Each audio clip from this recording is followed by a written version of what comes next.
money management method. But think of it, irrespective of your area of interest, business, or work, one of the problems people face is how they steward their money. It's not so much how much you make, it's how much you keep. And keeping track of what you spend your money on is very important, whether you are going to be successful in life or not. The way rich steward their money or manage their money affairs is different from the way poor people manage their money. And if you make a lot of money and you manage your money badly, as I will show on this slide, you will tend to poverty. But look at what 85 to 90% of the world does. About 90% of people, money comes into their account, whether personal account, whether they are an employee or an entrepreneur, a business person. It doesn't matter. This cuts across everyone, and you need to change. Money comes in into one account, and then every of your bills goes out from that account. You want to pay your utilities, you pay from the account, mortgage or rent, depending on your situation. You buy ticket to a game, you go to McDonald's or Starbucks, you buy your coffee. You also want to go shopping, it's from the same account. You book your holidays. In your mind, you think you are saving as well in that same account, and you give people gifts from the same account. You want to buy fuel or insurance for your car, it's the same account. Everything. So you don't have any track or shapes and colors of expenditure goes out from that account. From that single account, you run your business and your life from the same account. And that's what about 85 to 90% of the world people does. And it doesn't matter whether you're an employee or an entrepreneur.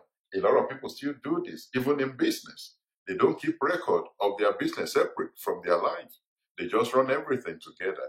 But what is the best way for you to manage your money? This is what I call triple M money management methods. This is how the rich manages their money.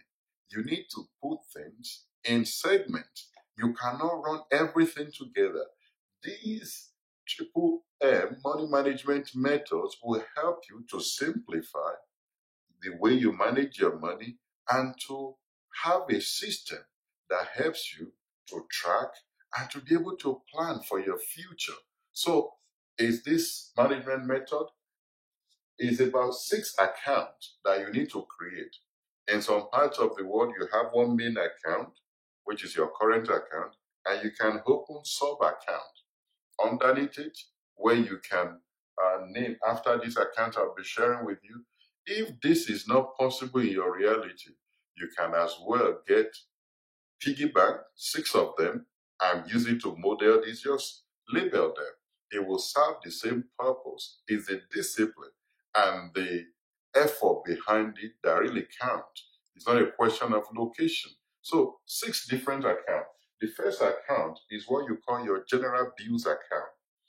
You put 50% of your income in the general bills account. Note, these percentages are a guide. I'm coming to that, but follow me on this method. So, first account is your general bills account. You put 50% of your income in that account. That pays for your rent, your utilities, your water, your gas, everything that you need to pay for, which is like a monthly recurrent expenditure, like your overhead, cost of running your life or your family, your house, your car, everything goes from that account. Your direct debit goes from that account. Your standing order, everything you need to pay for go from that account. The second account you must keep is what I call the investment account, and you put 10% in that account. Investment, you plan for the future. Whether you have something specifically you want to invest into today, or you want to invest in 6 months or in 2 years, you need to build a culture of saving up for investment so that when opportunities come, there's something already in your account that is saved up for investment. If you imbibe this culture, you might have some money sitting in your account that you can call forward to invest someday when the opportunity does show up. The kind of money you might not even know you could save like that before. So, investment account, put 10% in that. Financial freedom account, put 10% in that also. That's your third account. This is the account that handles your continuous education and self-development, booking for trainings, buying books, conferences, or things that skills your knowledge, that helps you to acquire financial education. Because one of formal education ends, non-formal self-development education continues the rest of your life. You keep learning, unlearning, and relearning. It's a continuous cycle. So this is your financial freedom account, which covers that. It's good to take advantage of the free materials on YouTube and all places, but you need to go for paid trainings. You can't get the juice of a training in the free materials. It needs for you to sit with a person in a one-to-one or in a classroom setting for you to really tap into the what you get on the free materials are just the basic that keeps you going. But if you want the meat of any training, you need to go for the paid session. So it's from this account that you handle that. Fourth is your charitable giving account. Put another 10% into that account. You see, whether you go to church or mosque or any faith that you believe in, it's helpful if you do some charitable giving, or if you don't even go to anywhere, you can support some good causes.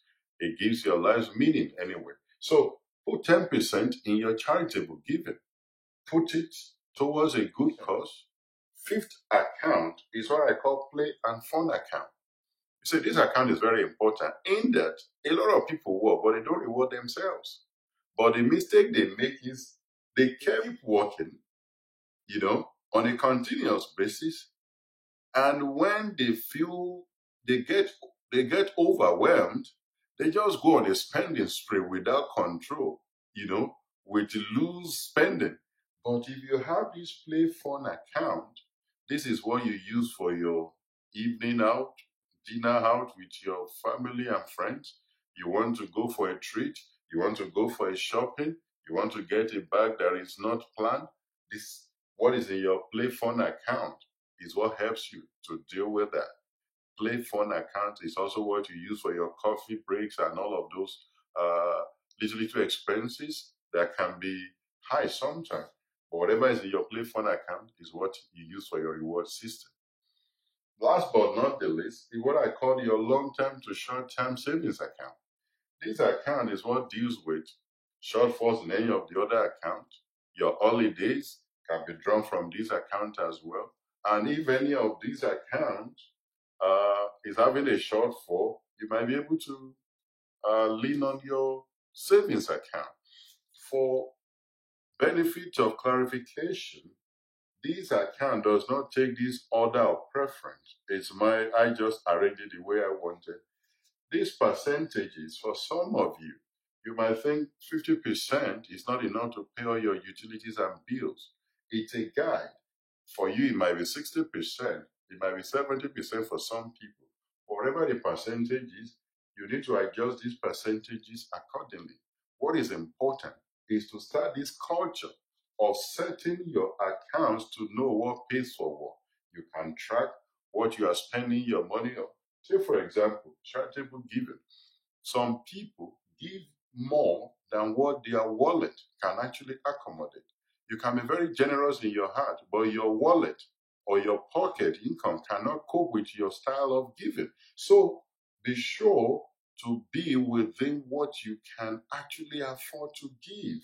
Don't give from your head, So look at all of these accounts. And once you set it up as a model, it then helps you to create a new way of approaching your money. When you want to invest, you go into your investment account. When you want to give, you go into your charitable giving account.